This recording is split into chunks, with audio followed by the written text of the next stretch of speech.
अस्सलाम वालेकुम नाजरीन, ये प्रोग्राम वीडियो का जो है डीके स्टेट की जानब से पेश किया जा रहा है। नाजरीन, नहायत खुशी की बात है कि सेक्टर I-11-2 इस्लामाबाद के 70 फीट रोड और इसके नॉर्थ सर्विस रोड से मुल्हका जो गलियाँ हैं उनमें कारपेटेड करने का प्रोग्राम जो है तेज़ी से अमल जारी है। नाजरीन, गलियों में ब्लेड लगा के उन पे खाका डाल दिया गया है, गेड़ा लगा के, और बलडोज़र जो है वो तेज़ी से काम जारी किया उसने। नाजरीन, खूबसूरती बढ़ती जाएगी, सेक्टर में सफाई होगी तो सफाई जो है सेक्टर खाम खा जो है खूबसूरत लगेगा। और सिर्फ यही इसमें खूबसूरती नहीं है बल्कि इसकी तमाम पार्कें जो हैं तफरीही पार्क, उनको भी सजाने के लिए सेक्टर में पार्कों के बाउंड्री लाइन और झूलों का सामान सेक्टर में पहुंच चुका है। नाज़रीन, आप ये अपनी आंखों से देखेंगे। ये 50 फीट रोड है जो कि 70 फीट रोड से रिलेटेड है।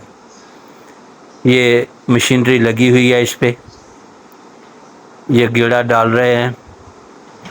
कुछ गलियों में गेड़ा डाल के खाका तक डाल दिया गया है।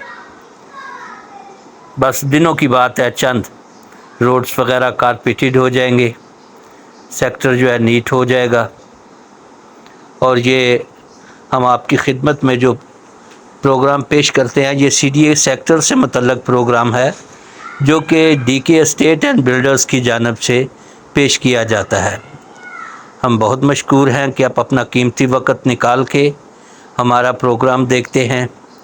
और जो साहबान आज फ़र्स्ट टाइम देख रहे हैं उनसे गुजारिश है कि हमारा चैनल सब्सक्राइब करें, लाइक करें, शेयर करें और बेल आइकॉन पे क्लिक करना ना भूलें ताकि हमारी हर वीडियो बर वक्त आप तक पहुंचती रहे। ये 70 फीट रोड है और साथ इसकी मुल्हका स्ट्रीट 50 फीट की ये मशीनरी इस पे भी लगी हुई है। ये 70 फीट रोड से इंटर हुई है 50 फीट रोड पे, जबकि दीगर जो स्ट्रीट पीछे है जो सर्विस रोड के बिल्कुल नॉर्थ व सर्विस रोड के साथ है उनकी सफाई वगैरह हो चुकी है, खूबसूरत कर दिया गया। बस उन पे अभी लुक और बजरी का अमल बस बाकी है। इंशाल्लाह लुक और बजरी का अमल जब शुरू हो गया तो समझ लो रोड कारपेटेड हो गए। रोड कारपेटेड हो गए तो लोगों के रहने के लिए ज़िंदगी आसान हो जाएगी।